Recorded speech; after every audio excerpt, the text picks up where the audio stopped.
Hello বন্ধুরা, আমি অনেক দিন পর একটা ভিডিও নিয়ে চলে এসেছি। দেখতেই পাচ্ছ, ঘুম থেকে উঠে সকালে চা বিস্কিট খেয়ে নিচ্ছিলাম। তো ঘুম থেকে উঠে চা বিস্কিট খেলে একটু ফ্রেশ লাগে, তো সেটা খেয়ে নিয়েছিলাম। তারপরেই ব্রেকফাস্ট করেছিলাম, খুব রিচ একটা জিনিস, যেহেতু সানডে তাই একটু লুচি আর মাংস খেয়েছিলাম। ফুলকো ফুলকো লুচি আর চিকেন কষা, লুচির সাথে মাংস। এই রেসিপিটা তো সবারই ফেভারিট, প্রত্যেক বাঙালি ঘরেই এটা খুব প্রিয় খাদ্য।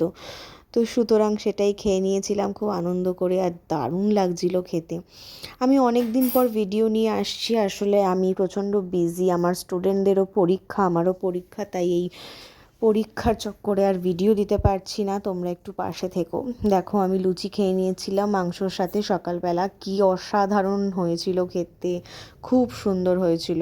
তো আমি সেটাই আনন্দ করতে করতে এই বর্ষার সময় বাইরে বৃষ্টি দেখতে দেখতে একটু লুচি আর মাংস খেয়ে নিচ্ছিলাম। তারপরেই দেখো দুপুরের আর লাঞ্চে আমাদের কি ছিল, ভাত ছিল অ্যাজ ইউজুয়াল, দুপুরে তো ভাত থাকবেই। তো ভাতের সাথে আর কি কি ছিল আস্তে আস্তে তোমাদেরকে দেখাচ্ছি। এটা হচ্ছে মাংস কষা, চিকেন কষা ছিল ভাতের সাথে। দুপুরবেলা মাংস না হলে হয় না, রবিবারের দুপুর বলে কথা। তো সকালেও চিকেন খেয়েছি, দুপুরেও খেয়েছি। আর এটা ছিল হচ্ছে উচ্ছে চচ্চড়ি একটা, মানে মাছের তেল দিয়ে উচ্ছে বেগুন দিয়ে একটা চচ্চড়ি টাইপ। তারপরে ছিল চিংড়ি মাছ আলু কচু দিয়ে কষা, যেটা আমার ভীষণই ভালো লাগে খেতে। চিংড়ি মাছ আমার খুব প্রিয়। তো তারপরেই দেখো চিংড়ি মাছের পরে কি ছিল, আবার ভাত ছিল একটা ছোট্ট জায়গাতে, তো দেখে নিচ্ছ সেটা। তারপরে ছিল আলু ভাতে মাখার জন্য সরঞ্জাম, যেটা আমি মেখে তোমাদেরকে একটু পরেই দেখাতে চলেছি। আলু ভাতে মাখার খাবো, আলু ভাতে মাখা খাবো হচ্ছে ডাল দিয়ে, মসুর ডাল, দেখতেই পাচ্ছ। তো এগুলো হচ্ছে আমাদের লাঞ্চ।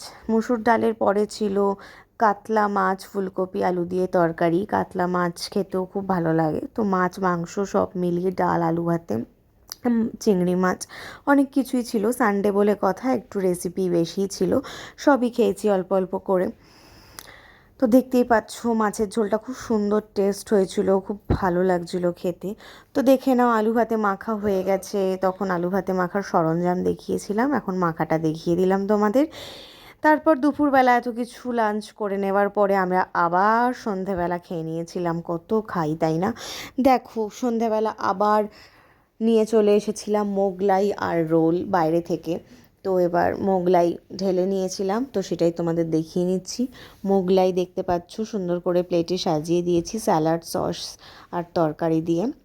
এক প্লেট মোগলাই আর 3টে রোল, এগ রোল ছিল ভেতরে। এগ রোলটার খুলে দেখাইনি, বোঝাই যাচ্ছে ওতে রোল আছে, তো সুতরাং এগ রোল 3টে আর মোগলাই। এটা আমরা সন্ধ্যাবেলা স্ন্যাক্স হিসাবে খেয়েছিলাম, স্ন্যাক্স পার ডিনারও বলতে পারো। টাটা।